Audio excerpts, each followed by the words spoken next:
우리 하나님이 살아계시다는 것이 너무나 감사합니다. 참 교회가 지금 이제 오늘 같은 날은 그 모두가 다 고난 받는 날인 것 같아요. 봤을 때 우리 사모님도 지금 마음이 이제 물론 기쁨으로 다 감당하시지만 이 계획대로 되지 않는다는 것이 이제 사람을 낙심시키고 내가 생각한 대로 되지 않는다는 것이 얼마나 우리에게 고난을 주는지 우리 아들내미들도 이제 아침부터 계속 고난을 받고 있어요. 지 뜻대로 안 돼가지고. 네. 자기는 젤리를 혼자서 다 먹고 싶은데 이제 친구랑 나눠 먹으라 했다고 그것 때문에 얼마나 고난이 큰지 이 가지고 30분을 막 고집을 부리면서 울어짓게 가지고 미미 집사님한테 얼마나 혼났는데 지도 고난이에요 그것도. 근데 이거는 지가 택한 고난이지만 하나님 앞에서 고난 받는 거 우리가 이제 주님의 뜻대로 우리가 살기 위해서 하는데 성도들이 이 주의 종의 마음대로 되지 않고 또 이런 모습들을 볼 때 그다음에 이제 계획했던 대로 되지 않고 우리는 배려한다고 이제 영혼을 살리기 위해서 하는 것인데 그 마음을 이해하지 못하고 오히려 더 이제 예전의 모습으로 돌아가는 이런 모습들을 볼 때 물론 하나님께서 그것을 통해서 다시 하나님 앞에 세움 받기를 원하는 그 연단의 과정을 주시기 위해서 하는 것이지만 이런 모습들을 볼 때 옆에서 보는 것도 곤욕입니다. 얼마나 그게 진짜 낙심을 시키는지. 그러나 하나님 앞에서 받는 고난은 주님의 뜻대로 하는 고난의 그 뒤편에는 기쁨과 즐거움과 우리에게 주시는 상급과 영생이 있기 때문에 예수님이 우리를 당하신 그 고난보다 크겠냔 말이에요. 예수님의 나를 향한 그 고난은 자기 생명을 다 죽어서 내어주어야 할 만큼 그것이 큰 고난이고 우리 앞에 생명까지 다 내어줘야 되는 그 고난인데도 주님은 그걸로 개의치 아니하시고 십자가에 달려서 죽으시고 모든 것을 다 쏟으시고 피와 살을 쏟으셔서 그 예수님의 정신이 나는 죽어도 하나님이 보내시는 그 내 아들 죽여서라도 네 영혼은 살아야 된다. 이 마음 가지고 주님께서 보내신 것처럼 그 고난에 동참할 때에 하나님께서 나의 영혼을 붙들어 주시고 세워주시고 예수님의 그 능력으로 채워주시고 성령 충만하게 하시고 하나님 앞에 힘을 얻게 하시고 그 힘으로 우리가 살아가는 거예요. 주님의 은혜로 살아가야 됩니다. 참 온다 해놓고 안 오는 거. 얼마나 그게 이제 마귀 사단의 권세가 강하냐면 제가 아까 전에도 기도를 하면서 제가 쭉 생각했는데 하나님의 은혜가 얼마나 클까 이 생각을 했거든요. 근데 정답은 뻔히 나와 있어요. 얼마나 하나님의 사랑과 은혜가 크냐면 이 세상 모든 사람의 영혼들을 다 구원할 만큼 하나님의 사랑과 은혜는 크신 하나님인 거예요. 근데 반대로 생각하니까 이 마귀의 미혹이 얼마나 강하냐, 이 마귀의 권세가 얼마나 사람들을 붙들어 매는 이 역사가 강하냐 이렇게도 생각해 볼 때 모든 사람의 영혼을 모두 지옥으로 데리고 갈 만큼 강한 역사가 마귀 역사인 거예요. 그것보다 크신 하나님의 은혜지만 마귀도 이 보통 얘기가 아닌 거예요. 너무 쉽게 생각하면서 그렇게 나가는 것은 이 전쟁에 지게 됩니다. 항상 마귀는 이 권세를 사용해서 자기에게 주어진 권세를 사용해서 어떻게든 이 영혼을 한 영혼이라도 더 지옥을 데리고 가기 위해서 전심전력으로 달려드는 거예요. 그러면 이것을 이길 수 있는 힘은 내에게서는 나오질 않습니다. 사람이 아무리 노력하고 계획하고 곤모술수를 다 써서라도 그렇게 하더라도 하나님이 붙들어 주시지 않으면 하나님의 은혜가 부어주지 않으면 하나님의 사랑이 그 사람 가운데 역사하지 않으면 여러분들 그것은 우리가 이길 수가 있는 게 아니에요. 그래서 우리가 기도를 하고 그 영혼을 위해서 하나님 앞에 붙들리게 그것을 또 의탁하고 주님께서 일하시도록 기도하고 그렇게 될 때 하나님께서 직접 그 영혼을 만져주셔야 마음도 열리는 것이고 이 직접 그 하나님께서 상황을 열어주셔야 복음이 들어갈 문이 열리는 거예요. 그래서 제자들도 말하기를 우리를 위해서 기도할 것은 전도할 문을 열어주사 이런 말이죠. 전도할 문을 열어주는 것도 내 힘으로 되는 것이 아닌 성령께서 그 문을 열어주셔야 된다는 겁니다. 그래서 계속해서 기도하고 참 오늘 같은 날에는 아까 전에 그 오후 예배 어린이 예배 예배가 끝나고 기도를 해야 되겠다는 생각이 딱 들어가지고 그냥 앉아서 그냥 하염없이 그냥 기도만 했어요. 기도만 쭉 하는데 이 기도하는데 얼마나 힘이 붙이는지 기도하다가 부르짖어서 기도하는데 잠시만 또 힘이 쭉 빠지는데 주님만이 임재 안에 들어갈까 이렇게 하면서 쭉 하는데 그게 아닌 거예요. 또다시 부르짖고 주여 하다 보니까 또 이게 힘이 또 붙이니까 또 이렇게 하는데, 이렇게 해서 이제 하나님 앞에 내가 바로 서야지 성도들을 보내줄 때 그 영혼을 감당할 수 있는 영역이 생기는데, 이게 지금 우리 교회가 오늘 같은 날에는 이제 오전 예배 끝나고 싹 닦아버리고 어린이부 예배 때 한 분 늦고 막 이렇게 하고 있으니까, 이걸 어떻게 해야 되나, 이 상황이 도대체 어떻게 되느냐. 정답은 하나밖에 없는 거예요. 내가 주님 앞에서 이것을 감당할 수 없는 있는 능력이 안 되기 때문에, 주님 앞에 이 영역이 부족하기 때문에, 영권이 내가 없어서 성도들의 영혼이 이렇게 붙들려 있지 않는구나. 얼마나 계획을 잘 짰겠어요. 오후 예배까지 싹 다드리게 하려고 점심 식사 준비하는 것 때문에 예배를 자꾸 이제 늦어지니까, 중간에 나와서 식사를 준비하니까 어떻게든 예배 집중시키려고 사모님이 아침부터 식사까지 다 준비했는데, 예배 중간에 나가서는 집에 TV 그 설치한다고 가가지고 오지도 않고, 황마 진짜 그거를 어떻게 해야 돼 이거를 진짜, 응? 황마 진짜. 그걸 바라보고, 이 주의 종이 참 앞에서 얘기를 해서 그걸 막 뜯어 고쳐야 되나 이 생각이 드는데, 이거를 뜯어 고치려면 그거는 또 하나님의 뜻은 아니거든요. 기다려주고 용납하고 주님의 은혜가 들어가고 하나님의 복음이 들어가고 사랑이 들어가고 기도를 통해 이 사람이 이거를 이겨낼 수 있는 영역이 있어야 되는데, 왜 이 성도들이 그렇게 못 되냐? 답은 안 한 거예요. 담임 목사가 영역이 없은 거예요. 그래서 부르짖어서 기도하고 어떻게든 영역을 하려고 했더니만, 이 권사님이 또 연락이 오셔가지고 누군가 저녁에 온다 하는 거예요. 그래서 와, 이게 하나님 오늘 아침에 있었던 이런 아픔들, 주님께서 회복시키려고 이렇게 하는구나 탁 하면서 하고 있는데, 저녁 때니까 또 안 와. 그럼 제가 낙심해야 되나? 낙심할 건 아니에요. 얼마나 감사하냐, 얼마나 기쁘냐. 이런 상황 가운데서 주님 앞에 기뻐하고 즐거워하라는 것은 하나님의 그 뜻에 우리에게 순종시키기 위해서 이 낮추어 시험하실 때 그 하나님의 시험을 통과하기 위해서 내게 이 하나님이 영역을 키우기 위해서 주시는 거구나. 얼마나 이게, 여러분들 지금 우리가 감사해야 됩니다. 평상시 감사할 수 있을 때 감사하는 것은 누구나 다른 거예요. 기뻐할 수 있을 때 기뻐하는 것은 여러분들 누구나 다른 겁니다. 그러나 이런 우리가 기뻐할 수 없는 상황, 감사할 수 없는 상황, 낙심할 수밖에 없는 이 상황에서 감사하고 기뻐한다는 것은 내 힘으로 하는 것이 아니라 성령께서 내 안에서 도와주셔서 할 수 있다는 것. 그러니 주님께서 나를 붙들고 계시다는 이것이 얼마나 감사한지. 할렐루야. 우리 하나님 앞에 영광의 박수 올리겠습니다. 이 말씀을 준비한 게 안 오고 자꾸 이상한 맛 쪽으로 가고 있네. 마태복음 15장 1절에서 3절 말씀. 마태복음 15장 1절에서 3절까지의 말씀 읽어드립니다. 그때의 바리새인과 서기관들이 예루살렘으로부터 예수께 나와 이르되, 다시 마태복음 15장입니다. 1절에서 3절.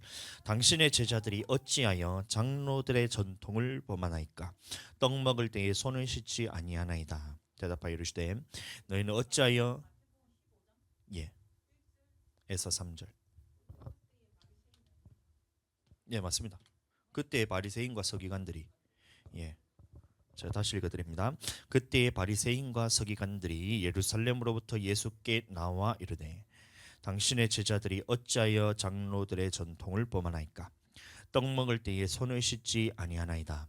대답하여 이르시되, 너희는 어찌하여 너희의 전통으로 하나님의 계명을 범하느냐?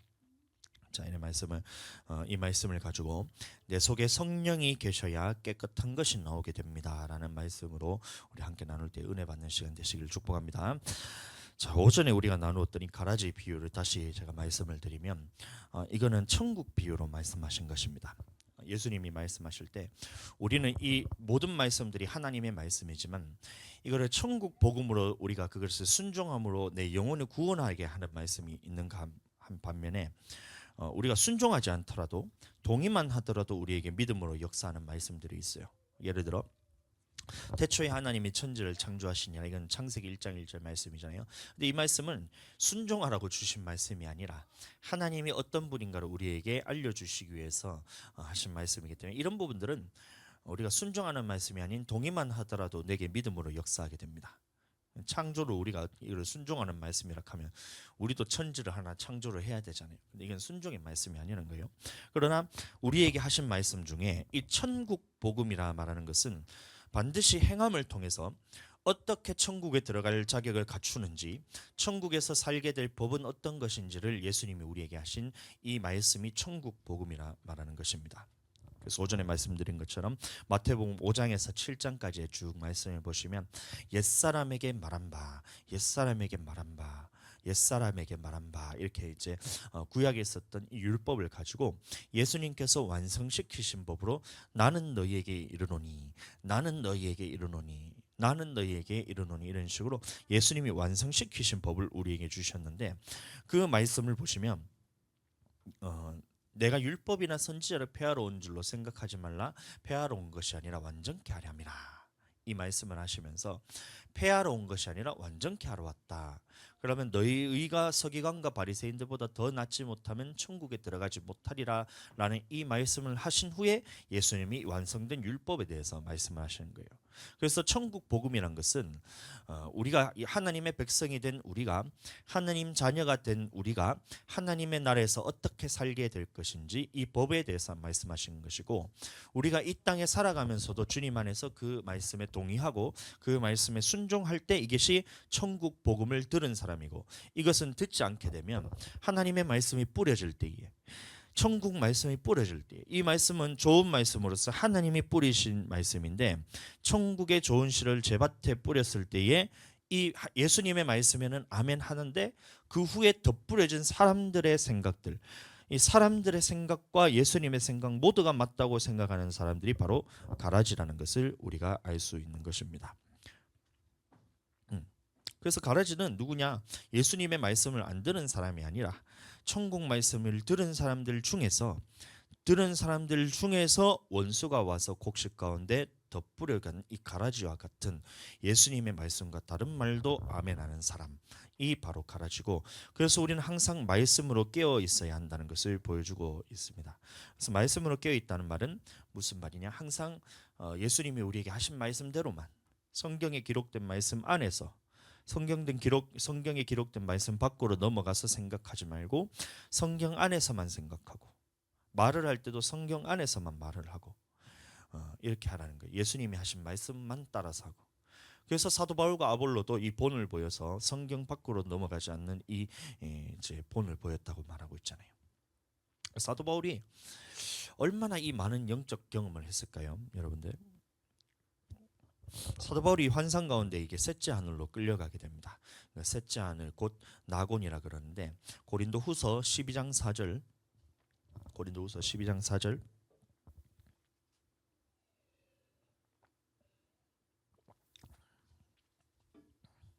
이 말씀 잘 들어보세요. 그가 나곤으로 이끌려가서 말로 표현할 수 없는 말을 들었으니 사람이 가히 이르지 못할 말이로다. 이 말씀이 있어요. 그럼 이 말씀이 무슨 말인지 잘 보시면, 이 사람들이 자꾸 자기가 천국에 가서 이거 봤니, 막 저거 봤니, 막 천국에 가서 막 내가 이런 것들을 봤니, 지옥에 가서 이것을 내가 막 경험했니, 이래 얘기를 하는데, 이런 것들을 말로 설명한다면 다 가짜란 거예요. 사도 바울도 그 나곤과 이제 그 천국과 나곤 이것으로 이끌려가서 그것을 보고, 천국이 이끌려간 게 아니라 나곤으로 이끌려가서 이 말로 표현할 수 없는 말을 듣고, 우리가 사람이 가히 이르지 못할 이런 것들을 다 경험을 해서 사도 바울이 이 땅에 다시 환상 가운데 깨어났을 때 이걸로 말로 표현하지 못했다고 했어요. 그럼 다시 말하면 오늘날 내가 천국에 가서 내가 이것을 뭔가 보았다, 낙원에 이끌려가서 예수님이 나에게 이런 말을 했다라고 말하는 것은 모두 가짜입니다. 그게 실제적으로 느껴질 수가 있어요. 사람들이 기도를 하고 막 입신 가운데서, 환상 가운데서 뭔가 보잖아요. 그럼 천국 갔다 왔다고 얘기하는 사람들의 말을 잘 들어보면 이게 진짜 천국 갔다 왔는지 가짜인지 그거를 바로 분별이 됩니다. 말로 표현을 안 나는 게 일단 가짜고, 자꾸 이렇게 얘기하는 거예요. 천국에 갔더니만 예수님이 저 죽어가는 영혼들을 바라보면서 애통하면서 눈물을 흘리면서, 딸아, 네가 가서 저 사람들에게 복음을 전하라고 천국에서 예수님이 그렇게 눈물을 흘리면서 애통하면서 나를 보냈다. 그래서 내가 원래는 천국에 사는 것이 너무 좋았지만 그러나 복음을 전하기 위해서 이 땅에 왔다 하면서 그렇게 막 하는 사람들이 있거든요. 한 5년도 더 됐어요. 한 10년 가까이 다 돼 가는데 그때 사람들이 전부 다 야, 저 사람 얼마나 대단하면 천국까지 갔다 와서 그 비밀을 들어서 예수님을 직접 만나서 복음을 전하라 했으니 이 복음의 능력이 얼마나 대단하냐 하는데 여러분들 딱 들어보면 그게 가짜예요. 왜 그러냐면 이 천국은 애통하는 것도 없고 눈물도 없다 그랬거든요. 계시록 말씀 보겠습니다.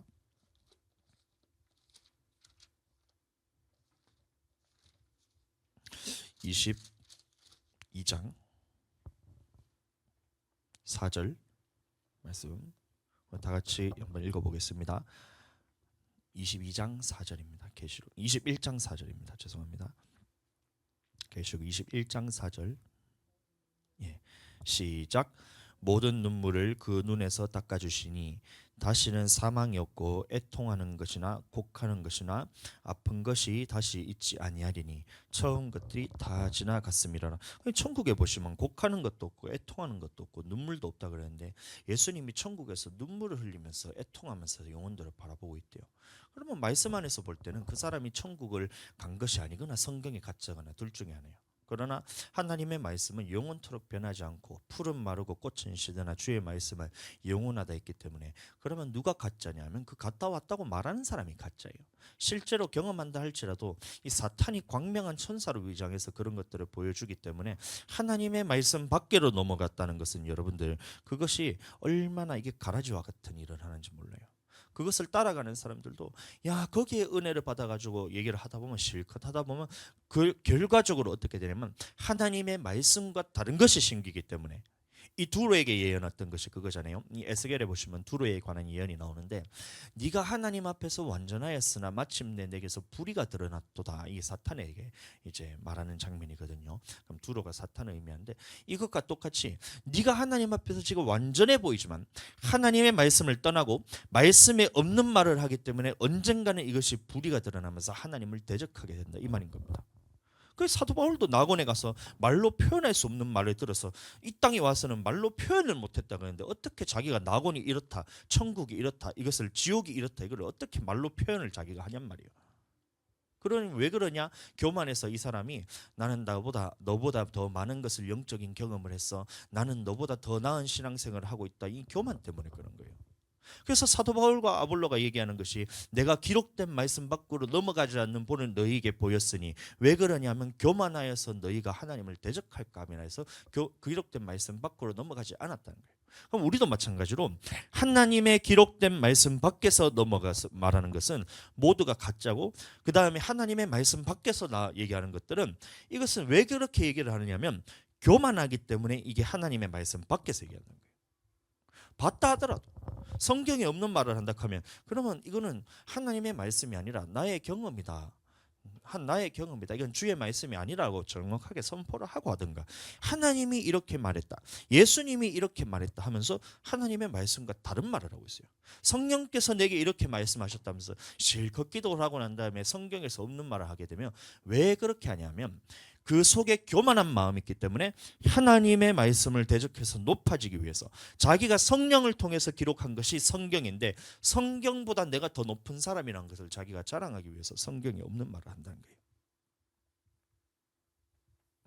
요한복음 3장 12절 요한복음 3장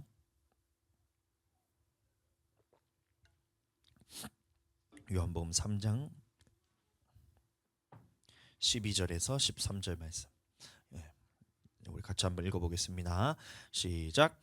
내가 땅의 일을 말하여도 너희가 믿지 아니하거든 하물며 하늘의 일을 말하면 어떻게 믿겠느냐. 하늘에서 내려온 자 곧 인자 외에는 하늘에 올라간 자가 없느니라. 이렇게 말하고 있어요. 그러니까 예수님도 이 제자들에게 말을 할 때에 이 하늘의 일에 대해서는 말하고 싶어도 말을 할 수가 없었어요. 왜 그러냐? 이 땅에 일어날 일들에 대해서 말하는데도 이것도 사람들이 믿지 않기 때문에 천국에서 어떻게 살게 될 것인지 어떤 존재들이 있는지 어떤 이런 삶을 살게 될 것인지에 대해서 예수님이 제자들에게 말씀을 안 하세요. 그렇죠? 왜 그러냐면 하나님으로부터 내려온 자 외에는 아무도 천국에 들어가서 산 자가 지금 아무도 없다는 거예요. 지금도 마찬가지입니다. 예수님 외에는 천국에 들어간 자가 없습니다. 아담 이후로부터 지금까지 죽은 사람은 모두 어디에 들어가 있냐면 낙원 아니면 음부에 있어요. 낙원 아니면 음부. 낙원이 천국이라 말하는 사람들은 이게 성경을 오해하고 있는 거예요. 잘못 보고 있는 거예요. 이것은 무슨 헬라어니 히브리어니 이래서 막 게헨나 이것이 막 음부라 얘기하고 막 이제 하데스 이것이 뭔가 지옥이라 얘기하고 이걸 구분해서 하는데 그게 아니라 성경에 보시면 낙원과 음부, 낙원과 천국 이것을 분명히 구분해서 얘기를 하고 있어요. 그래서 사람은 곧바로 죽어서 천국에 바로 가는 것이 아니라 낙원에서 영의 상태로 있다가 낙원에서 지금 모두가 어떤 상태로 있냐? 영의 상태로 있어요. 부활의 몸을 가진 것이 아니라. 나중에 제가 다 설명을 드리겠습니다. 이 영의 상태로 있다가 언제 부활을 하게 되냐? 예수님이 이 땅에 재림하시고 첫째 부활 때에 낙원에서 새로운 몸을 입게 됩니다. 이게 첫째 부활이라 그래요. 그럼 지금 우리가 이 몸을 입고 있듯이 우리가 지금 가진 이 육신은 썩어서 땅으로 돌아가게 되지만 내 영은 어디로 돌아가게 되냐? 주신 하나님께로 돌아가서 낙원에 있게 됩니다. 우리가 실체는 보세요. 여러분들 저를 보시면 제가 육신의 껍데기가 있잖아요. 그럼 이게 실체냐? 이게 실체가 아니에요. 내 육신 껍데기는 실체가 아니에요. 왜 어떻게 할 수 있냐면 육신이 내 마음대로 움직이는 게 아니잖아요. 내가 손이 그냥 움직이라 하진 않았는데 내 손이 막 이렇게 되면 이게 그러면 육신이 실체지만 이 육신은 누구를 따라 움직이게 되어 있냐면 내 생각과 내 마음을 따라서 움직이게 되어 있어요. 그럼 실체는 뭐냐? 이 육신이 아니라 나의 생각이고 내 마음인데 내 생각과 내 마음은 누구를 통해서 이것이 실체냐 그것이 아니라 이것도 실체가 아닌데 이거는 누구를 통해서 움직이게 되느냐? 내 속에 있는 영을 통해서 내 생각과 마음이 움직이는 거예요. 그러면 내 생각과 마음을 통해서 내 육신이 움직이기 때문에 실제로 나의 육체는 이게 내가 진짜가 아니라 이거는 껍데기에 불과한 거예요. 우리가 지금 옷을 입고 있지만 집에 가면 이거를 벗고 잘 때 잠옷을 입든가 속옷을 입든가 아니면 다른 옷으로 갈아입어서 자잖아요. 그러면 이것을 벗어버리면 이 다른 옷을 입게 되면 나의 실체는 그대로잖아요. 나의 몸은 그대로지만 껍데기만 바꿔 입듯이 우리가 죽으면 어떻게 되냐면 나의 영은 어디로 가냐? 하나님께로 가서 낙원에 있게 되고 육신은 죽어서 땅에 썩어서 없어지게 되는데 예수님이 다시 재림하실 때 이 몸이 어떻게 되냐면 새로운 몸으로서 우리가 있게 된다. 영의 몸을 입게 된다는 거예요. 고린도전서를 보시면 이 말이 정확하게 나오는데 이거는 이제 지금 하면 너무 오래 걸리기 때문에 넘어가겠습니다. 이 영을 통해서 나의 생각과 마음, 이 육신이 움직이기 때문에 내 실체는 이 육체가 아니라 내 속에 거하는 영이 나의 실체란 거예요. 영혼이 나의 실체란 거예요. 그래서 우리가 죽을 때 이 영혼이 낙원 아니면 음부로 들어가게 됩니다. 낙원 아니면 음부예요. 근데 첫째 부활 때 부활하는 사람이 있고 이 사람들은 이 부활하게 되는 사람들은 1000년 동안 예수님과 함께 이 부활의 몸을 입고 왕노릇하게 된다는 것이 성경 말씀입니다. 계시록 20장 보겠습니다. 계시록 20장 4절 5절 계시록 20장 4절 5절 누가 이 첫째 부활에 참여하게 되는가 이 말씀인데 같이 한번 읽어봅니다. 시작. 또 내가 보좌들을 보니 거기에 앉은 자들이 있어 심판하는 권세를 받았더라. 또 내가 보니 예수를 증언함과 하나님의 말씀 때문에 목배임을 당한 자들의 영혼들과 또 짐승과 그의 우상에게 경배하지 아니하고 그들의 이마와 손에 그의 표를 받지 아니한 자들이 살아서 그리스도와 더불어 1000년 동안 왕노릇하니 그 나머지 죽은 자들은 그 1000년이 차기까지 살지 못하더라. 이는 첫째 부활이라 이런 말을 했어요. 우리 모두가 영의 상태로 낙원에 있게 되는데 예수님이 다시 재림하실 때 그러면 이 땅에서는 모든 사람이 들림받아서 공중으로 주님 앞에 재림하게 되고 재림해서 휴가하게 되고 죽어 있는 사람들은 어디 있냐면 낙원에서 지금 다 모두 예수님을 만나게 된다는 거예요. 예수님을 만나게 될 때에 거기에서 첫째 부활에 참여하는 자격이 누구냐? 예수님을 증언하는 것 때문에 또 하나님의 말씀에 순종하는 것 때문에 목배임을 당한 자라고 말하고 있어요. 예수님 믿는 것 때문에 순교하고 말씀 지키는 것 때문에 순교한 자들이 거기서 첫째 부활에 참여하게 된다는 거예요. 그리고 또 짐승과 그의 우상에게 경배하지 아니하고 그들의 이마와 손에 그의 표를 받지 아니하는 자들 똑같은 말입니다. 이 짐승의 표를 누가 받게 되냐? 예수님을 부인하고 하나님의 말씀을 지키지 않는 사람들이 표를 받게 되는 거예요. 그게 같은 말인데 예수님을 믿는 것과 하나님의 말씀에 순종하는 것 때문에 순교당하는 사람들이 이 첫째 부활에 참여하게 되는데 그러면 우리는 어떻게 되냐 이거예요. 우리는 어떻게 되냐? 지금 우리는 예수님을 믿는 것 때문에 누군가 나를 죽여주지 않으면 그럼 난 천국 첫째 부활에 참여 못하냐? 그것이 아니라 이 믿음과 똑같은 믿음을 가지는 것이 어떤 믿음이냐면 어린 양이 어디로 가든지 따라가는 믿음. 이게 똑같은 믿음을 가지고 있는 거예요. 예수님을 믿는 것 때문에 목배임을 당하고 하나님의 말씀 때문에 목배임을 당하는 이 믿음이나 어린 양이 어디로 가든지 따라가는 이 믿음이나 예수님은 똑같이 본다는 거예요. 그래서 우리는 하나님의 말씀대로만 살고 예수님이 우리에게 하신 말씀대로만 살 때 우리는 주님이 보셨을 때는 순교와 같은 믿음으로 가지기 때문에 네가 이런 자격을 가져야 첫째 부활에 참여하게 된다. 우리도 영의 상태로 낙원에 있게 될 것인데 예수님이 재림하실 때 우리는 첫째 부활에 참여하게 되고 1000년 동안 예수님과 같이 왕노릇하면서 이 백성들을 가르치는 일을 하게 될 것이라는 거예요. 아멘. 그런데 낙원에는 이 첫째 부활에만 참여하는 것이 아니라 첫째 부활에 참여하지 못하는 사람들이 있다라고 말하고 있어요. 그럼 어떤 사람들이 첫째 부활에 참여하지 못하냐? 낙원에는 들어가는데 음부에는 들어가지 않고 낙원에는 들어가지만 첫째 부활에는 참여 못하는 사람들이 있다는 거예요. 그럼 어떤 사람들이냐? 우리는 여기에 해당되지 않아요. 왜 그러냐면 우리는 첫째 부활 아니면 음부에 들어가게 됩니다. 이게 들어간 사람들은 어떤 사람들이냐? 이 성경을 보시면 나와 있는데 예수님이 십자가에 달릴 때에 양쪽에 강도가 있어요. 우편 강도, 좌편 강도 이렇게 있는데 우편 강도라 얘기하잖아요. 그 강도가 얘기하는 거예요. 누가복음 23장 누가복음 23장 우리가 성경을 볼 때는 은혜로서 이것을 하나님 앞에 이제 뜨거움으로써 받아야 될 말씀도 있지만 정확하게 지식적으로 머리를 완전히 차갑게 해서 하나님이 말씀하신 있는 그대로 들여다 볼 때에 이게 내게는 지식이 되면서 아멘으로 주님 앞에 받아들이게 되면 이게 나의 영의 양식이 되는 거예요. 생명이 되는 거예요.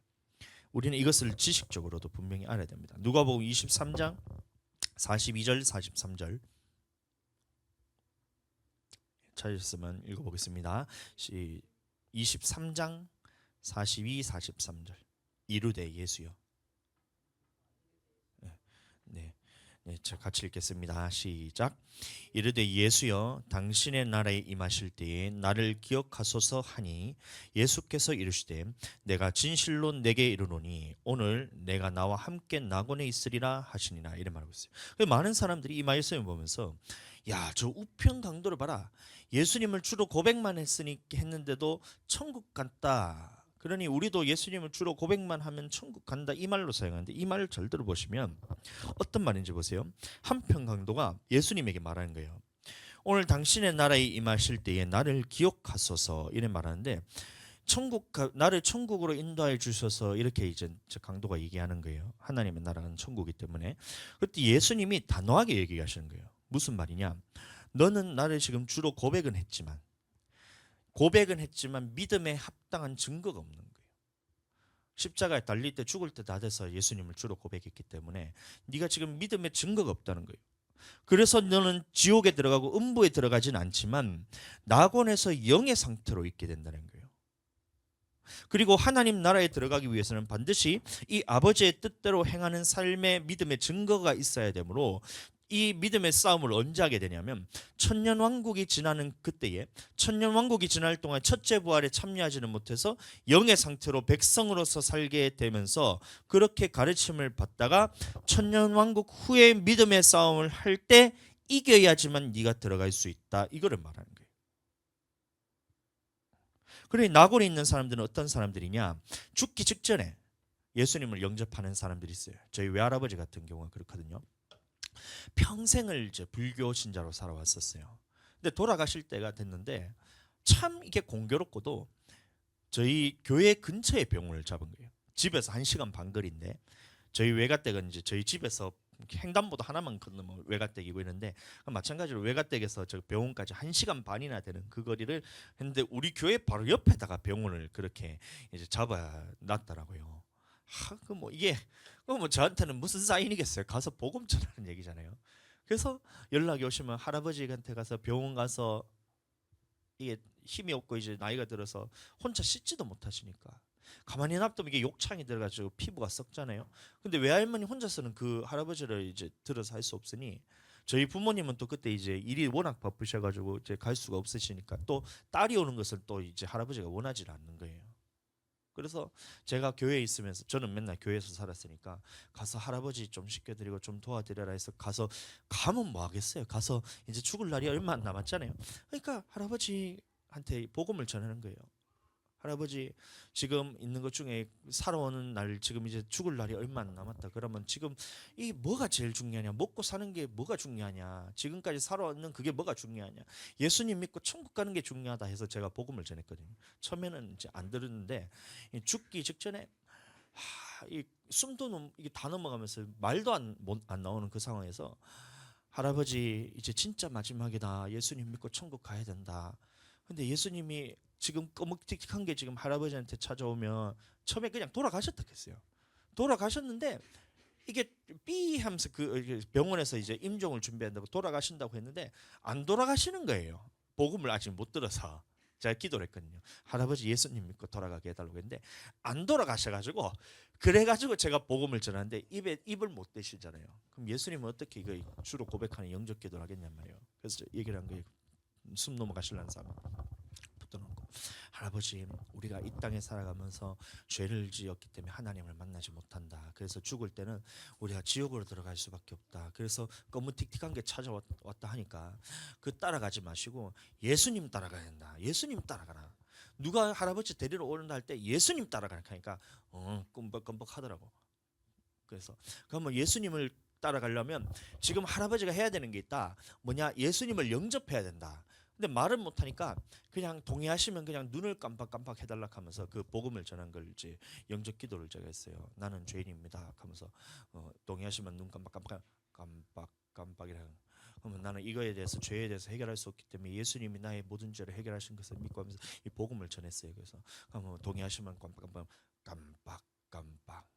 그럼 나는 하나님의 자녀가 된 것을 믿음 마음으로 믿고 하나님 앞에서 나는 새 사람이 되었고 나는 예수 그리스도의 사람이 되었기 때문에 주님 앞에서 내가 영혼을 구원받기 원하고 하나님이 나의 아버지가 되셔서 내가 자녀가 되게 영적 기도는 내가 좀 정확하게는 생각은 하는 전체적인 그 영적 기도를 했다 이거를 제가 말씀드린 겁니다. 이 동의하시면 깜빡깜빡하니까 깜빡깜빡. 그럼 지금 예수님을 나의 주로 고백하십니까? 그럼 눈 깜빡깜빡해서 이 예수님 믿고 이제 돌아가셨단 말이에요. 근데 그 할아버지는 예수님을 믿어서 지옥에 들어가거나 음부에 들어가지는 않지만 죽기 직전에 이 임종 가운데서 예수님을 믿었기 때문에 믿음의 증거가 없어요. 그렇기 때문에 어디에 들어가게 되냐면 낙원에 들어가게 되고 이 할아버지는 우리 외할아버지는 마지막에 천년왕국 때의 이 천년왕국 때는 영의 상태로 있게 되다가 이 천년이 지나고 마귀가 잠깐 놓일 때 그때 둘째 부활에 참여하게 되면서 영적인 싸움을 그때 하게 됩니다. 지금 우리는 영적인 싸움 있잖아요. 마귀가 얼마나 이 권세가 강하면 이 모든 사람을 다 싸잡아가지고 이게 지옥으로 보내려고 그렇게 작정을 한 게 이 마귀 사단의 권세잖아요. 이것과 싸워서 우리가 지금 이길 때도 있고 질 때도 있고 믿음의 증거가 지금 우리가 있잖아요. 근데 이 마지막에 죽을 때 믿었던 사람은 믿음의 증거가 없기 때문에 하나님이 보셨을 때는 이 영혼이 지금 하나님의 백성인지 마귀 백성인지를 이거를 분간을 해야 되기 때문에 이 싸움을 언제 하느냐? 첫째 부활 천년왕국 후에 마귀가 잠깐 놓일 때에 백성들을 미혹시키는 거예요. 그때 믿음의 싸움에서 지금 우리와 똑같은 싸움을 하게 됩니다. 하나님의 편에 서서 주님의 말씀대로 순종하든지 마귀의 편에 서서 돌아서고 예수님을 부인하고 말씀을 부인하고 마귀 편에 서든지 둘 중에 거기서 결정되는 거예요. 또 어떤 사람이 낙원의 영의 상태로 있게 되냐? 이 살아생전에 예수님에 대해서 듣도 보도 못했던 사람들. 복음에 대해서 들었는데 이걸 거절하는 사람 말고 지금도 보면 아프리카나 아마존 같은 데 가보면 오지에 가면 이 문명과 단절되어서 사는 사람들이 있어요. 얼마나 귀가 빨려하면 지금 여기서 보면 저기 부산 저 무슨 역이죠? 기차역이 부산역 말고 저기 구포역 정도 되는 그 거리에서 보트 소리를 시동을 딱 걸면 드릉거리잖아요. 여기서 그게 들려요. 얼마나 이게 오지에서 오래 살았으면 이게 얼마나 예민하면 왜냐하면 걔네들은 생존이잖아요. 뭐 이 짐승들이나 이런 게 왔을 때 그걸 빨리 피해야 되고 해야 되니까 그 부릉하는 소리에 그 소리가 들리고 이 선교사들이 들어올 때마다 이거를 얼마나 철통같이 방어하는지 보트를 타고 온 사람들이 독침을 쏴서 죽이니까 이 복음이 못 들어가는 거예요. 그런 게. 그런 데가 아직도 있어요. 놀랍죠. 그런 사람들은 예수님을 살아생전에 듣지를 못하는 거예요. 보지를 못하는 거예요. 그러면 이런 사람들이 어떻게 되냐? 하나님께서 이 사람은 곧바로 지옥으로 보낸 것이 아니라 예수님이 그때 만나 주시는데 어디서 만나 주시냐? 낙원의 영의 상태로 있을 때 재림하실 때 그때 이제 만나게 된 거예요. 그래서 예수님을 주로 고백하고 그때 천년 왕국이 지나는 동안에는 마귀가 옥에 갇혀서 놓이지 않기 때문에 갇혀 있기 때문에 미혹을 할 수 없어서 예수님 앞에서 가르침을 받게 되고 또 우리가 같이 첫째 부활에 참여하는 이 왕노릇하는 사람에게 하나님의 말씀을 그때 다 가르침을 받게 된 거예요. 근데 이런 사람들도 마찬가지로 천년 왕국이 지났을 때에 천년이 참에 반드시 사단이 옥에서 놓일 때 이 성도들과의 싸움이 일어나는데 그때가 바로 곡과 마곡의 전투라는 거예요. 곡과 마곡 전투. 우리나라도 복음이 들어오기 전에가 있었잖아요. 조선 시대 같은 데 보면 뭐 어떤 사람도 막 신라 시대 때도 복음이 들어왔다 하기도 하고 가야 왕국이 그게 막 복음이 들어왔다 하기도 하는데 그거는 이제 우리가 알 수 없는 건데 여튼 이제 예수님의 복음이 들어오기 전에 살았던 사람들 이런 사람 있잖아요. 뭐 이순신 장군은 천국 갔습니까? 지옥 갔습니까? 이런 물어보면 세종대왕은 천국 갔습니까? 지옥 갔습니까? 이런 물어볼 때 복음에 대해서 이제 듣고도 그거를 거절했다면 그 사람은 이제 천국 들어갈 가능성이 없어요. 음부에 들어가게 되는데 예수님에 대해서 복음조차도 듣지 못했던 사람들은 하나님은 공의로우신 하나님이시기 때문에 내가 이것을 너에게 기회도 주지 않고 곧바로 멸하는 것은 하나님이 아니세요. 그래서 기회를 주시기 위해서 어디서 예수님을 만나게 되냐? 낙원에서 이 천년왕국 낙원에서 예수님이 재림하실 때 그때 다 예수님을 보고 영접하고 거기서 만나게 된다는 거예요. 그 후에 가르침을 받게 되고 언제 이 믿음의 싸움을 하게 되냐? 천년왕국이 지난 후에 곡과 마곡의 전투고 지금 그때가 지금 우리가 하는 똑같은 믿음의 싸움을 하게 돼요. 그래서 그때에 마귀의 편에 설 자와 하나님의 편에 설 자가 이제 결정이 된다는 거예요. 그 후에는 어떻게 되냐? 이 백보자 심판에 들어가기 때문에 일단 예수님 믿는 우리는 이제 그 둘째 부활에 참여할 가능성이 없어요. 우리는 첫째 부활 아니면 음부에 들어가게 됩니다. 그래서 우리가 믿음의 싸움으로서 지금 이기지 못하면 우리에게는 이제 음부에 들어가거나 음부에 들어간 사람들 모두가 다 지옥에 들어가기 때문에 지금 싸워서 이겨야 된다는 거예요. 우리는 예수님을 믿고 끝까지 시인하고 말씀은 지키는 것 때문에 순교하든지 아니면 이 순교와 같은 믿음으로써 어린 양이 어디로 가든지 따라가는 이 믿음을 가져야 되는. 그래서 말씀대로만 살고 예수님이 하신 말씀만 믿고 예수님이 하신 말씀대로만 살아갈 때 우리는 첫째 부활에 참여하게 된다는 거예요. 그게 5절에 말했던 가라지 비유가 똑같은 거예요. 예수님의 말씀도 따라가고 마귀 말도 따라가면 너는 그러면 도대체 누구냔 말이에요. 그래서 예수님의 말씀만 따라서 살아가게 될 때 내 영혼이 천국으로 들어가게 된다. 첫째 부활에 참여하는 그 이제 자격에 들어가게 되고 첫째 부활에 참여하는 자들은 둘째 사망의 해를 받지 않는다 그랬거든요. 둘째 사망은 곧 불못을 의미합니다.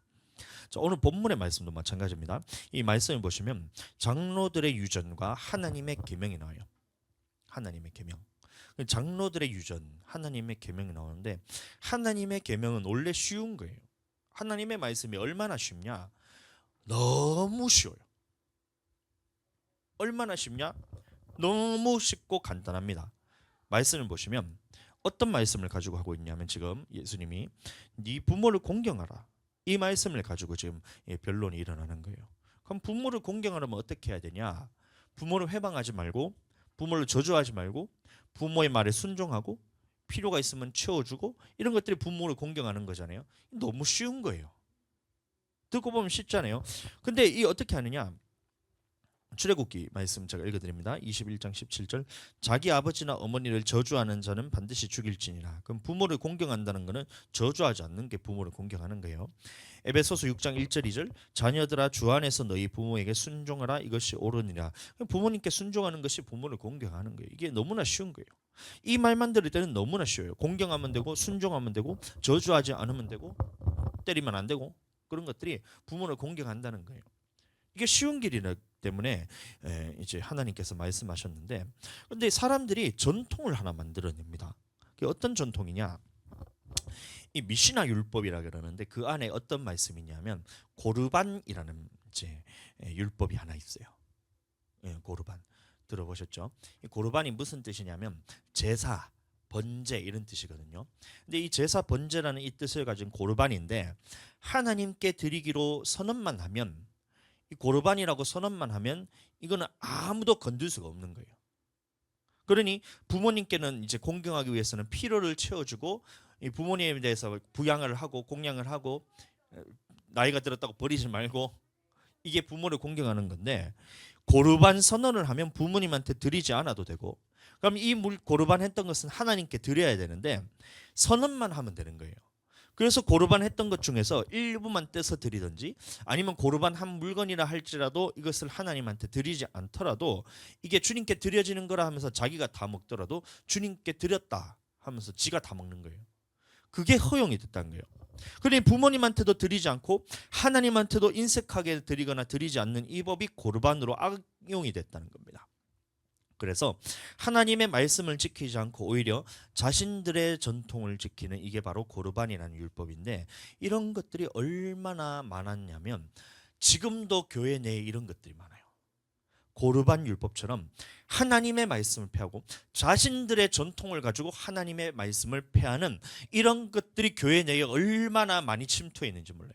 그래서 오전에도 말씀드렸다시피 율법의 시대, 이 은혜의 시대, 율법의 시대 나누는 것이 왜 그래 나누냐면 이 사람들의 전통으로 나눈 거예요. 그게 뭐냐? 예수님을 믿으면 천국 간다는 이 고백만 있으면 천국 간다는 이 전통을 하나 만들어 놓고 하나님의 전체 구원 사역은 이렇다는 이 말씀을 완전히 버려버리고 자신들의 전통을 믿기 때문에 이 예수님의 말씀에 순종하며 살아가야 된다. 어린 양이 어디로 가든지 따라가야 된다. 이 예수님의 말씀을 지키는 것 때문에 목배임을 받아 천국 간다. 이 첫째 부활에 참여한다. 이 말씀을 듣지를 못하는 거예요. 우리는 하나님의 말씀대로 살아야 천국 갑니다. 그런데 이 말씀이 듣질 않는 거예요. 왜요? 자신들의 전통을 통해서 하나님의 계명을 버려버렸기 때문에. 오늘날 이런 것들이 얼마나 많은지 몰라요. 요새는 이런 교회가 없는데 한 이제 50년이 한 40년 전에 교회들 보시면 교회 안에서 이 드럼을 못 치겠어요. 알고 계시죠? 드럼을 못 치겠어요. 왜냐하면 이 어디서 거룩한 교회에서 드럼을 치고 있냐? 드럼은 원래 그때 어디서 쳤냐면 저기 이제 캬바레가 아니고 그 술 마시는데 그런 데 있잖아요. 뭐라 그러지? 그 딴따라들이 이렇게 술 마시면서 치는 게 드럼이었기 때문에 어디 교회에 거룩하지 못하게 드럼 같은 것을 교회에서 치냐 이렇게 얘기했어요. 그래서 교회에서 드럼 치는 게 얼마나 이게 어려웠는지 드럼 치면 이단이라 그러고 우리는 그렇잖아요. 근데 그 당시에는 사람들의 전통을 가지고 드럼 치는 것은 교회에서만 안 된다는 이 전통을 세워서 거룩하게 예배 드려야 된다라는 이 말을 가지고 드럼 치는 것을 반대하고 기타 치는 것도 안 되고 그럼 거룩하게 찬양은 어떻게 해야 되냐? 오르간으로만 해야 된다. 이렇게 했던 거예요. 너무나 답답하죠. 요새 그렇게 하락하면 교회 안 나가잖아요. 이 오르간 반주에 따른 모든 악기는 막 사탄 음악이 나면서 이걸 사용을 못 하겠다는 거예요. 근데 그 보시면 성경에는 어떻게 나왔냐? 다윗이 찬양을 할 때 비파와 수금으로 그리고 모든 악기들로 주님을 찬양하라 했죠. 그러면 모든 악기들로 다 찬양을 해야 돼요. 캐스터넷을 쳐야 되고 탬버린으로 해야 되고 탬버린이 소고잖아요. 소고가 탬버린이잖아요. 탬버린으로 찬양을 하고 기타 치고 드럼 치고 우리 교회는 이게 음악이 좀 빵빵했으면 좋겠어요. 맨날 저 혼자 기타 치니까 지금 이 풍성하지는 못하죠. 근데 그 교회들 큰 데 가 보면 드럼도 치고 세컨, 피아노도 한 대가 아니라 두세 대 있고 수영로 교회가 그렇잖아요. 피아노 두 대죠. 두 대가 아니라 한 대는 두 개짜리. 예. 다 있잖아요. 베이스도 치고 기타도 치고 일렉도 치고 드럼도 치고 성가대도 멋지게 하고 이렇게 해야지 그게 하나님께 찬양 드리는 건데 사람의 전통으로 이 하나님의 말씀을 가려버리는 거예요. 하나님의 말씀에 모든 악기를 다 동원해서 이렇게 했는데 자기들의 전통을 가지고 어디서 교회에서 거룩하지 못하게 이런 전통을 세워놓으니까 이게 사람들 가운데 이게 다 들어가 있으니 하나님의 말씀이 폐해지는 거예요. 기도도 마찬가지입니다. 교회에서 기도할 때 여러분들 우리는 하나님 앞에 부르짖어 기도하라 했고 영으로 기도하라 했어요. 왜 그러냐면 우리는 내가 하나님 앞에 영으로 기도하기 위해서는 100% 하나님의 뜻대로만 기도하든지 아니면 그게 안 된다면 여러분들 성령으로 방언으로 기도하는 게 영의 기도입니다. 그 두 가지밖에 없습니다. 100% 하나님의 뜻을 네가 완전하게 분별해서 주님 앞에 그 뜻대로만 기도하든지 아니면 방언으로 기도하든지 이게 영의 기도인데 우리는 마땅히 기도할 바를 알지 못한다 했기 때문에 우리가 방언으로 기도해야 되는 거예요. 교회에서 부르짖어 기도하고. 로마서 8장 26절 이와 같이 성령도 우리의 연약함을 도우시나니 우리가 연약하다는 거예요. 어떤 연약함이냐? 우리는 마땅히 기도할 바를 알지 못하나 기도하는 것을 알지 못하게 된다는 거예요. 그래서 오직 성령이 말할 수 없는 탄식으로 우리를 위하여 친히 간구하시느라. 그래서 우리는 성령을 통해서 방언으로 기도하는 것이 맞고 부르짖어 기도하는 것이 맞아요. 근데 이 전통이 어떻게 사람들이 이제 이루어졌냐면 교회에서는 부르짖어서 기도하는 게 아니다.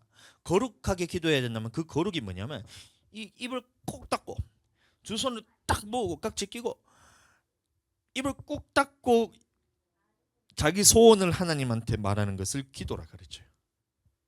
이 전통이 교회 안에 있는 거예요. 이 전통이 어디로부터 왔냐면 로마 가톨릭에서 그렇게 하거든요. 로마 가톨릭이 미사 드릴 때에 땡 하면 성부, 성자, 성령의 이름으로 기도합니다 하고 지 소원을 그 다음에 말하는 거예요. 이게 로마 가톨릭이란 말이에요. 지 소원을 조용히 말해야 되고 그것도 떠들면 안 돼요.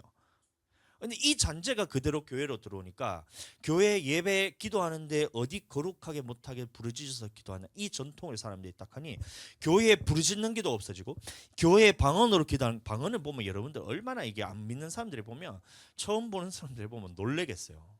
어제 그 새로 왔던 그 친구도 23살인데 이제 자매입니다. 이게 통일교회 이제 그 부모님이 통일교회에 완전히 심취하신 분이라 가지고 교회는 나갔는데 이게 지금 이제 그 통일교 교회를 자기가 교회를 나갔다고 얘기한 거예요. 그래서 이런 우리 같은 일반 정통 교단은 교회는 안 나가봤다는 거예요.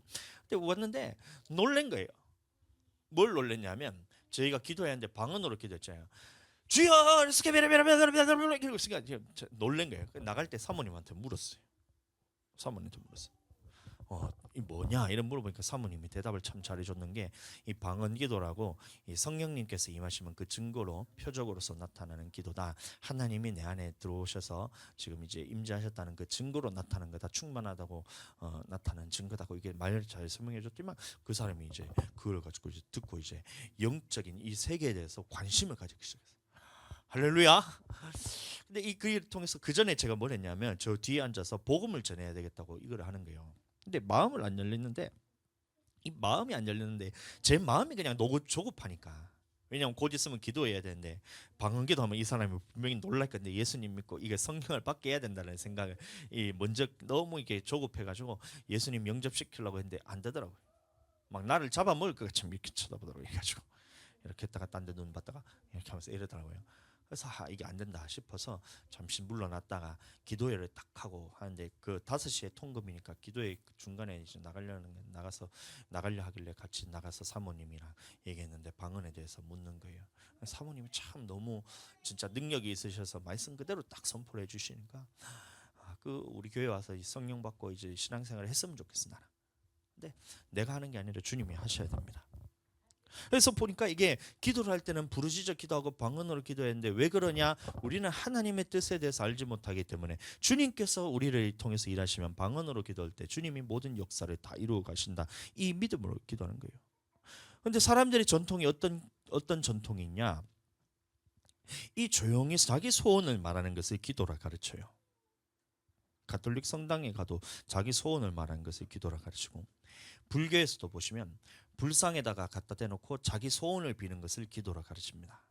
뿐만이 아니라 안 믿는 사람들도 옛날에 그 보시면 우리나라 토속 신앙 중에서 인당수가 이거 뭐고 그 인당수는 저기 물에 빠져 죽은 게 인당수 같은데 그 물 떠다 놓고 그 아침에다 천지신령께 비나이다 비나면 자기 소원을 빌고 여기 우리나라 토속 신앙이잖아요. 무속 신앙이잖아요. 연불이 아니고 저희 뭐고 같은 이제 그런 우리나라의 문화가 있었어요. 그러니까 기도가 뭐냐 이거를 다른 사람들이 생각하기를 자기 소원을 비는 것을 기도라 말하는 거예요. 그렇지 않아요, 여러분들. 예전에 1층에 그 인테리어 여기 있었을 때 고집 딸내미가 있거든요. 딸내미가 있어요. 도희라고 그 친구가 있는데 맨날 제가 기도하러 오니까 하루는 저한테 묻는 거예요. 목사님, 하면서 왜? 목사님 기도 왜 하세요? 이러더라고요 저한테. 저도 기도 왜 하세요? 이렇게 묻더라고요. 제가 답을 해주려고 막 좀 어떻게 대답해야 되나 답을 생각하고 있는데 갑자기 인테리어 사장님이 뭐라고 얘기하냐면 잘 되게 해달라고 빌어야지 이러더라고. 인테리어 사장님이 잘 되게 해달라고 빌어야지 신도라 하더라고. 신도 많아지게 해달라고 빌어야 되니까 와서 기도하는 거다 이러더라고 저한테. 그 딸내미한테. 제가 그래서 이 기도에 대해서 뭐 어떻게 이렇게 생각하지라고 생각이 제가 들었는 게 기독교의 기도는 그런 게 아니에요. 예수님을 믿는 사람들의 기도는 그렇게 되는 게 아니에요. 우리는 내 뜻을 세워놓고 하나님을 내 뜻에 맞추는 이 소원을 말해놓고 주님을 나의 뜻에 맞추는 나의 소원에 맞추는 이게 기도가 아니에요. 이런 전통을 무너뜨려야 돼요. 오늘날에도 믿는 사람들이 기도라 하면 뭐를 기도라 얘기하냐면 자기가 기도 제목을 정해놓고 자기 소원에 대해서 정해놓고 주님 이 소원 이루어 주시옵소서, 주님 이 기도 제목대로 이루어 주시옵소서 하고 이렇게 기도하는 것을 기도라 생각해요. 이게 무슨 전통이냐면 사람의 전통이에요. 불교에서도 그렇게 하고 천주교에서도 그렇게 하고 안 믿는 사람들도 그렇게 하고 무속신앙인들도 그렇게 해요. 이게 무당들도 그렇게 해요. 자기 소원을 갖다 놓고 이것대로 이루어 주시옵소서 하고 굿도하고 그렇게 하잖아요. 이거나 기독교에서 하나님 앞에 와서 하나님 내 소원에 대해서 딱 적어놓고 이게 하지 말라는 얘기가 아니라 내 소원을 적어놓고 소원대로 이루어 주시옵소서 이렇게 하는 거나 여러분들 그거나 다 다를 게 없다는 거예요. 우리는 기도가 그렇게 되는 게 아니에요. 무슨 말이냐, 내 뜻에다가 하나님의 뜻을 맞추는 것이 아니라 하나님의 뜻을 우리가 발견해서 주님의 뜻에 나의 생각과 나의 뜻을 다 맞추는 것을 기도라 그러는 거예요. 아멘. 하나님의 뜻에 내 뜻을 맞추는 것이 기도지. 오늘날 기독교에 얼마나 이런 사람의 전통이 들어와서 기도 제목을 물론 기도 제목을 적어서 기도해야 되지만 자기 소원대로 말하는 것을 기도라 생각하고 있어요. 저는 주님한테 뭘 해달라고 기도할 때마다 자꾸 겁이 나요. 무슨 말이냐면 하나님이 제가 기도를 제목을 올려서 뭔가 요구하는 것이 있잖아요. 주님 앞에 소원이 있고 저도 기도 제목이 생기잖아요. 그러면 주님 앞에 기도를 해요. 그런데 주님은 그 기도를 들으실 때에 더 많은 것을 제게 요구하시거든요. 어떤 말이냐, 우리 교회 성도 많이 보내주세요, 우리 교회 주님 부흥하게 해주세요, 성도를 보내주세요, 이 기도를 하잖아요. 오케이, 거기까지는 좋아요. 기도해야 됩니다. 우리 교회 성도들 부흥되게 하시고 하나님 교회가 우리가 커져야 됩니다. 김에서 가장 큰 교회가 되게 해달라고 제가 기도를 하고 있어요. 왜냐하면 저 중앙교회보다는 내가 커야 될 것 같아요. 왜 그러냐면 저기는 왔다 갔다 하면서 이게 그냥 믿음이 있는지 없는지도 모르겠고 영혼을 살리는지 안 살리는지도 모르고 갔다 온 사람들이 맨날 술 마시고 이하고 있으니까 중앙교회를 가는 사람들이 다 얘기를 들어보면 이 신앙생활을 내가 만난 중앙교회 사람들은 다 자기 마음대로 신앙생활을 하고 있으니까 이 교회보다는 좀 컸으면 좋겠다는 이 생각이 있다 보니까 김해에서 제일 큰 교회가 되게 해달라고 제가 기도를 하고 있다는 거예요. 네, 좋아요. 이 성도를 많이 보내달라고 기도를 하잖아요. 그러면 이 기도를 한다고 내가 끝나는 것이 아니라 주님이 응답하실 때 내게 말씀하실 때는 그 방법에 대해서 알려주는데 이게 내가 감당이 안 되는 거예요. 어떻게 기도하냐, 그래 내가 너의 교회에 성도를 보내줄게. 그런데 너 그 성도를 위해서 더 많이 기도할 수 있니? 물어보는 거예요. 그래 내가 성도 보내줄게. 근데 너 그 성도를 위해서 더 많이 전도할 수 있니? 그래 내가 성도 보내줄게. 교회를 그래 많은 영혼들을 보내줄게. 근데 너 그 영혼들을 위해서 더 많이 예배를 드리고 더 많이 영혼 살릴 수 있도록 말씀을 준비할 수 있니? 그래 내가 보내줄게. 그런데 너 그 영혼을 위해서 더 많이 희생하고 헌신하고 섬기고 그 영혼을 위해서 너는 더 많이 죽을 수 있니? 이걸 제게 물어보는 거예요. 부흥되게 해주세요. 이 소원에 대해서 하나님의 뜻을 맞추는 것이 아니라 주님이 원하시는 뜻은 그거란 거예요. 네가 그러면 나의 말을 듣고 어떻게 네가 해야 되는 것인지. 그럼 그 영혼을 위해서 더 많이 기도해야 되는 거예요. 당연한 거예요. 수영로 교회가 그래 큰 이유가 뭐예요? 목사님에게 대놓고 부산 전체 영혼을 놓고 밤낮 부르짖으면서 울고 불고 그렇게 기도해서 그 영혼들이 그 붙여주신 거 아니에요. 그렇게 해란 말이에요. 그렇게 할 거냐 물어보니까 감당이 안 돼요.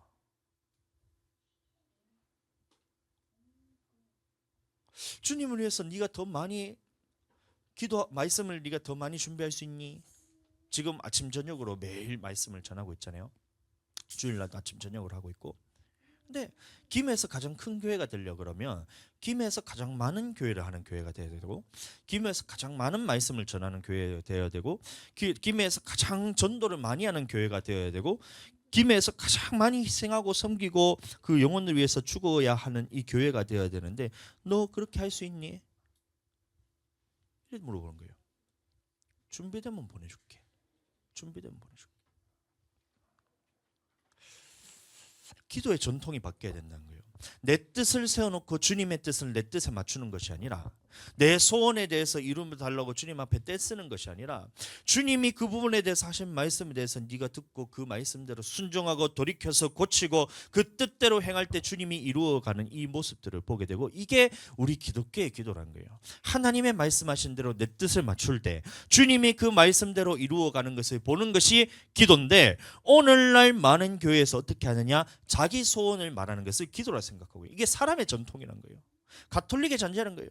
예수님 믿기 전에 일반 사람들도 그 기도는 다 합니다. 대상이 다를 뿐이지. 근데 여러분들, 내 영혼 구원받고 하나님의 뜻대로 살아서 내 영혼 천국 가는 것보다 귀한 게 어디 있어요? 예수님의 말씀대로 순종해야지. 어린 양이 어디로 가든지 따라가는 그 영혼이 하나님 앞에서 순교의 정신으로 주님 앞에 살아갔기 때문에 첫째 부활에 참여하고 우리가 천국에 들어갈 수 있는 이 복보다 큰 복이 없는데, 이 기도는 하지 않고 주님 이거 잘 되게 해주세요. 주님 내 자식 잘 되게 해주세요. 주님 우리 교회 잘 되게 해주세요. 주님 내 사업장 잘 되게 해주세요. 주님 내 인생 풀리게 해주세요. 주님 내게 돈 주세요. 주님 내게 행복 주세요. 주님 내게 뭘 주세요. 이 소원을 만들어 놓고, 이 소원이라는 우상에 딱 만들어 놓고 주님의 뜻을 거기다 다 맞추고 있어요. 이거를 기도라 생각해요. 이 전통이 없어져야 됩니다. 우리는 주님 앞에 기도할 때에 하나님의 뜻에 내가 맞추겠습니다. 예수 그리스도께서 모든 생명을 다하심을까지 하나님의 말씀에 복종하셨던 것처럼, 주님 말씀하시면 내가 주님 죽기까지 주님 복종하겠사오니 내게 말씀하여 주시옵소서. 주님 말씀하시면 내가 듣겠나이다. 주님 내게 말씀하여 주시옵소서. 내가 순종하겠나이다. 이게 기도가 되는 거예요. 밤낮 기도 부르셔야 돼요. 준비되면 말해, 보내줄게. 이 한 영혼이 오는 게 보통 일이 아니에요. 오늘도 이제 온다 해놓고 안 오잖아요. 오는 게 보통 일이 아니에요.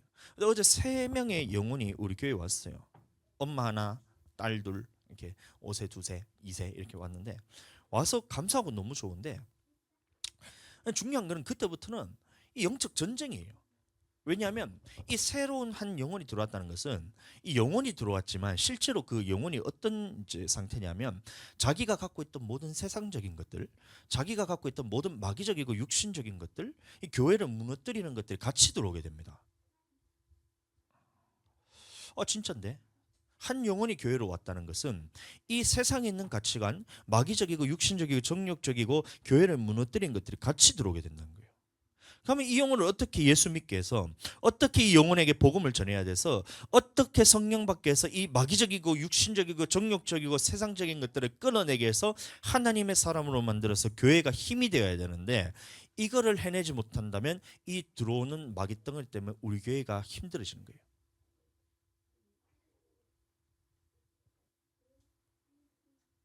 이 영적인 원리에 대해서 잘 이해하셔야 돼요. 어제 제가 방심을 했어요. 3명의 영혼이 들어왔다는 것은 이게 눈에 보이진 않지만 실제로 이 마귀의 역사가 교회를 좀 휘젓고 있다는 것인데, 이걸 제가 캐치를 해내지를 못했다는 거예요.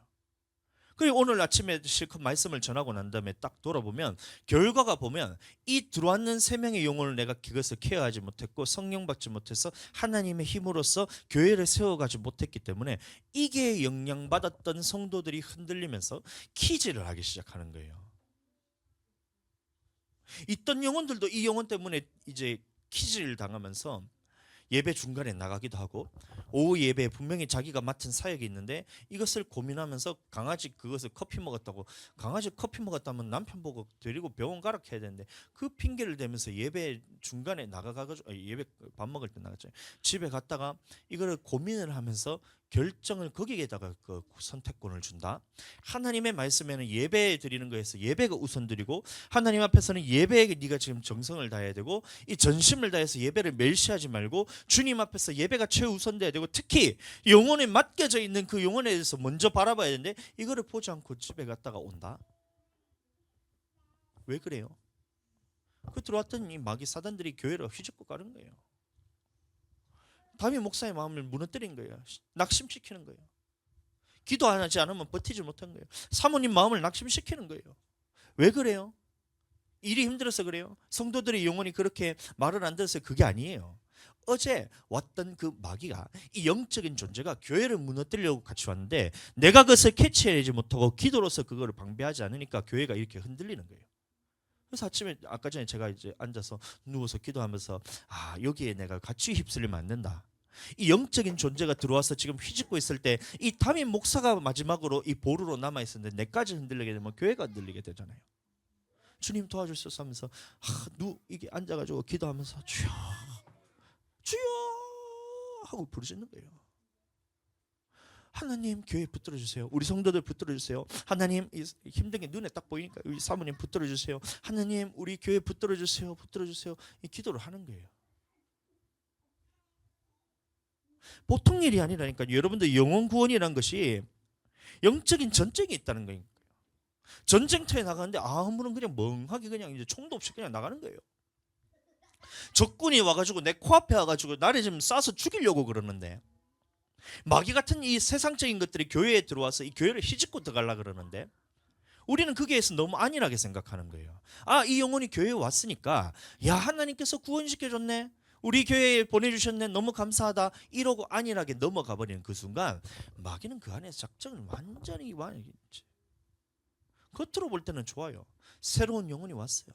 이 세 명의 영혼이 오는 것이 얼마나 하나님 앞에 귀한 일이에요. 감사해요. 감사하지만 실제 하나님의 영적인 역사는 어떻게 일어나는 걸 딱 봤을 때 이 마귀 같은 놈이 교회에 들어와서 교회를 휘집어 놓고 흔들어 놓고 가는 거예요. 기도해야 되는 거예요. 기도로서 우리가 이겨내야 되는 거예요. 알았다면 그러면 우리는 지금부터라도 주님 이거 우리가 이겨내게 해주세요. 내게 들러붙어 있던 이 더러운 마귀 사단 귀신들 다 떠나가야 돼요. 내가 낙심시켰던 걸, 내게 이게 어렵게 하는 이런 이제 마음의 무거운 것들, 영혼을 보고 사랑하는 마음을 가져야 되는데 영혼을 보고 낙심하는 마음 그 누가 주는 거냐?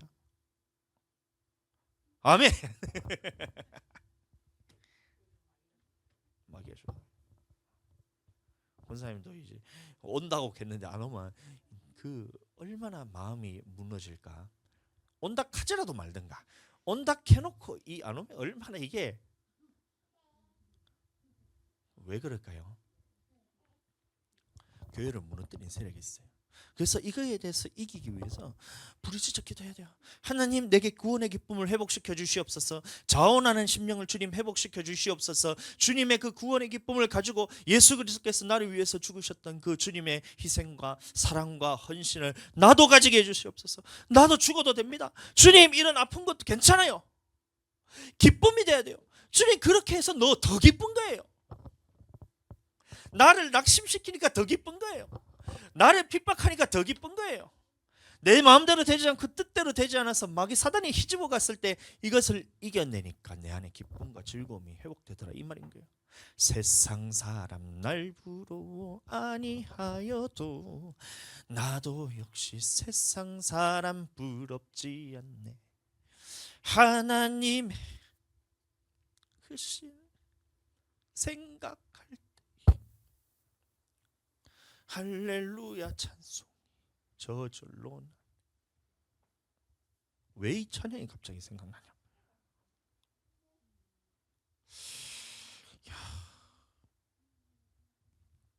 내 안에 성령이 있어야 되는 거예요.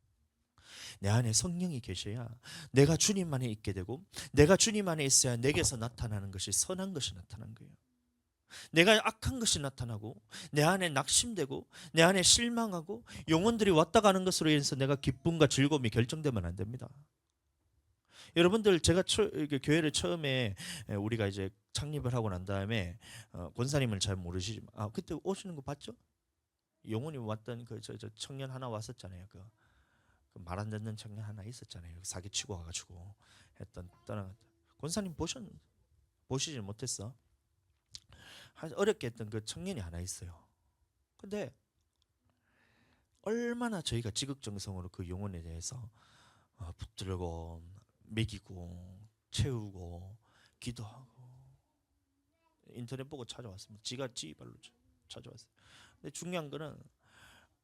중요할 때는 나갈 때 왔을 때 그래도 정말 재밌게 이제 행복하게 신앙생활을 했습니다. 근데 중요한 거는 이 나갈 때 이제 우리한테 거짓말을 하고 그다음에 사기치는 거를 들켰는데 이것을 담임 목사가 잘못한 것으로 몰아세우고 막 그렇게 얘기를 하고 나간 거예요. 그때 주님 옆에 내가 이제 사생결단을 하면서 제가 기도를 했었어요. 너무 이게 마음이 낙심되니까. 근데 하나님이 참 감사하게도 그때 기회를 주셨는 게 이 대전에서 어떤 세미나가 있었는데 저희 모교회 목사님, 제 멘토입니다. 모교회 목사님하고 얘기하면서 갑자기 목사님 그런 얘기하는 게 동수야, 예 목사님, 행복한 목사 밑에 행복한 성도가 있다. 이렇게 대뜸. 이 목사님은 저를 딱 보면 그냥 눈에 딱 보이는 거예요. 이 사람이 지금 행복하지 않은구나. 그 상황이었으니까 얼마나 이게 그 목회가 힘들었냐면 사모님이 그것 때문에 완전히 마음이 무너져서 교회 오는 것이 겁날 정도로 혹시 그 친구가 해코지 할까 싶어서 나는 괜찮은데 아들내미 둘이 있는 거 그때는 둘이었거든요. 아들내미 있는 것까지 해코지 할까 싶어가지고 교회를 나오지 못하는 거예요. 나오기는 나왔는데 혼자서 교회 와서 기도하지 못하는 거예요. 얼마나 그 낙심했으면. 근데 붙들고 또 기회를 주고 그 거짓말하면 안 된다. 네가 한 번만 이거를 다시 사실대로 말하고 네가 이 부분에서 사실대로 말만 하면 우리는 다 용납하고 용서해주고 그걸 너를 받아준다 했는데 끝까지 이거를 거짓말을 하고 이 잘못을 담임 목사한테 다 덮어씌운 거예요. 목사가 돼서 성도를 믿어주질 않냐면서 이런 식으로 하면서 막 그렇게 한 거예요. 완전히 무너졌어요. 교회가 사역을 할 수가 없는 거예요. 잘 모르겠습니다. 사역을 이제 할 수가 없는 거예요. 그래서 주님 앞에 이제 부르짖어 기도하고 이런 상황에서 있는데 주님이 저 안에 딱 이제 마음에 주시는 것이 뭐냐면 그래, 네가 이 사람이 왔다 갔다 사람이 오는 것 때문에 기뻐하고 사람이 안 오는 것 때문에 네가 슬퍼하면 너는 사람 보고 목회하는 목사다 이러더라고요. 네가 지금 물질이 돈이 있는 것 때문에 네가 기뻐하고 돈이 없는 것 때문에 네가 슬퍼하면 너는 돈 바라보고 목회하는 목사다 이러더라고요. 그때 제가 정신을 바짝 차렸어요. 내 목회는 그런 게 아니다. 내가 목회의 기쁨과 슬픔이 되는 것은 하나님이 지금 나와 함께 하시느냐 하나님이 지금 나와 함께 하지 않느냐로 내 기쁨과 슬픔이 결정되면 나는 하나님이 함께 하시는 목회자다. 이게 알아진 거예요.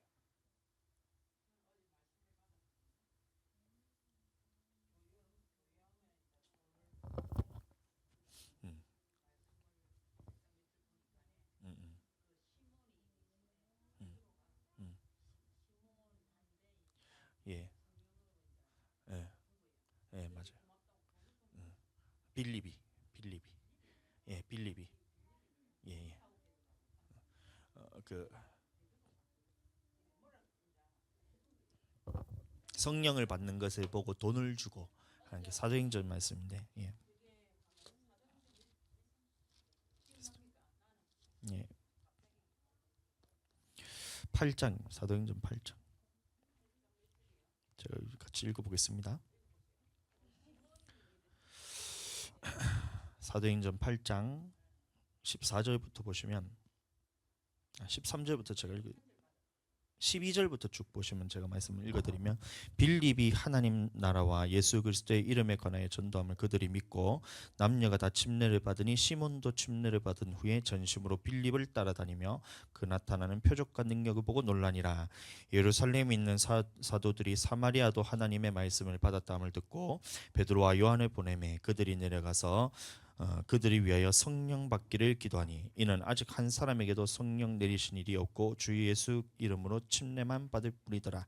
이에 두 사도가 그들에게 안수하며 성령을 받는지라. 시몬이 사도들의 안수로 성령 받는 것을 보고 돈을 들여. 이 말씀 예, 맞죠. 예, 예. 예, 이르되 이 권능을 내게도 주어 누구든지 내가 안수하는 사람은 성령을 받게 하여 주소서 하니 베드로가 이르되 네가 하나님의 선물을 돈 주고 살 줄로 생각하였으니 내 음과 네가 함께 망할지어다. 예, 예. 할렐루야.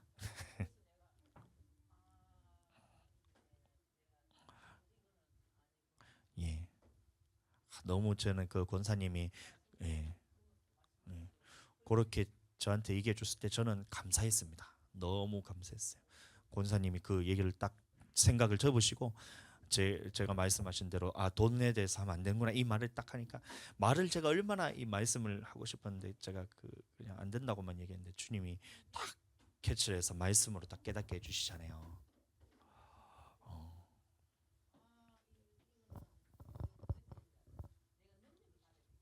음,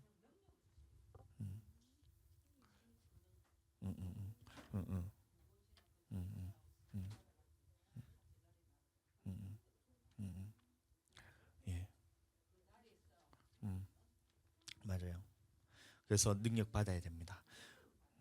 그러면 어떻게 해야 되는 것을 말씀에서 보시면 예루살렘을 떠나지 말고 아버지께서 약속하신 성령을 기다려라 했기 때문에 그 능력은 어디서 받게 되냐면 이 교회에서 기도할 때 그 능력이 권사님한테 임하게 돼요. 예, 예, 예. 그래서 마찬가지로 기도하고 방언으로 기도하고 권사님이 이 기도를 제가 그래서 권사님한테 어제도 제가 이 말씀을 이제 드리고 싶었던 것이 뭐냐면 교회에 와서 함께 기도합시다. 제가 이 말씀을 드리고 싶었어요. 전도하러 가는 것도 좋은데 이 성령 안에서 내가 이걸 충만하지 못한 상태로 능력받지 못하고 나가면 나간다 하더라도 실패를 하게 되거든요. 어, 어, 어, 어, 어. 내 은과 함께 멸망받을 것이다 이 말이잖아요. 네, 맞아요.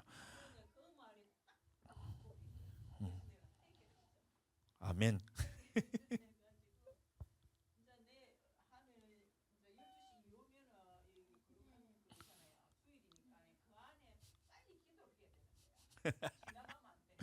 예, 아이고,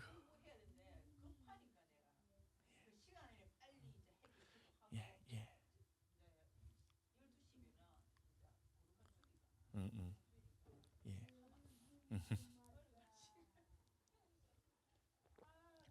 주님이 진짜 크게 역사하셨네요. 맞아요.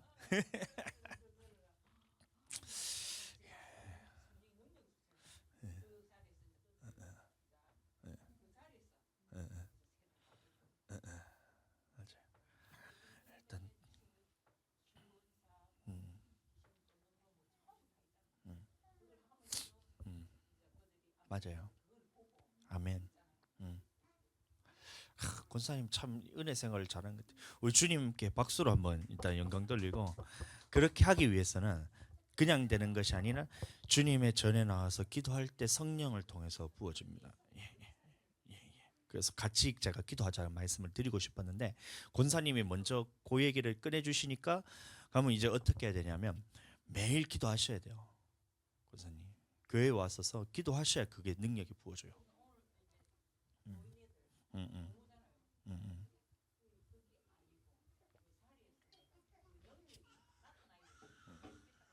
네. 자, 음. 자, 오늘 말씀 그러면 저 마무리 먼저 하고 좀 이따 얘기를 더 나누도록 하겠습니다. 그래서 오늘 말씀을 보시면 이 마태복음에 예수님이 말씀하시기를 너희가 사람의 계명으로 가르치기 때문에 나를 헛되이 경배하는도다. 그 말씀을 쭉 하시면서 마태복음 15장 9절에서 11절 말씀 읽어드립니다. 사람의 계명으로 교훈을 삼아 가르치니 나를 헛되이 경배하는도다 하였느니라 하시고 무리를 불러 이르시되 듣고 깨달아라. 입으로 들어가는 것이 사람을 더럽게 하는 것이 아니라 입에서 나오는 그것이 사람을 더럽게 하는 것이니라. 이게 예수님의 말씀의 결론이에요. 그 말이 무슨 말이냐? 손 안 씻고 먹는 게 뭐가 중요하냐? 네 속에 뭐가 들었느냐가 중요하다. 그럼 네 속에 성령님이 들어있으면 성령님으로부터 좋은 것이 나오고 내 속에 악한 영이 아직 남아있다면 내게서 악한 것이 나오게 되기 때문에 우리는 그래서 성령으로 기도할 때 방언으로 기도하고 성령 충만하고 말씀 안에서 기도할 때 예수님의 말씀만 맞다고 생각하고 그 안에서 기도할 때 성령으로부터 깨끗한 것이 나오고 선한 것이 나오고 모든 은사들이 나타나게 되고 영혼을 살릴 수 있는 말이 내게서 나타나기 때문에 여러분들 기도하셔서 그 능력을 받으셔야 된다는 거예요. 기도하지 않고 육신으로 기도하고 사람의 전통으로 기도하게 된다면 내게서는 여전히 더러운 것들, 악한 것들, 마귀적인 것들이 나오게 되니 기도를 통해서 여러분들 그 능력을 받으셔서 내게서 성령이 나타나시고 내게서 깨끗한 것이 나타나시고 내게서 좋은 것이 나타나시고 내게서 성령의 역사와 은사들이 나타나게 될 때에 사람들 앞에서 이것을 보고 사람들이 영혼이 살아나게 되는 역사가 나타난다는 거예요. 아멘. 야, 권사님 기도를 많이 하셔서 그런지 이 말씀에 대해서 이게 딱 전체 그 말씀이 진짜로 야, 이말 진짜 감사합니다. 자, 우리 하나님께 박수로 영광 돌리겠습니다.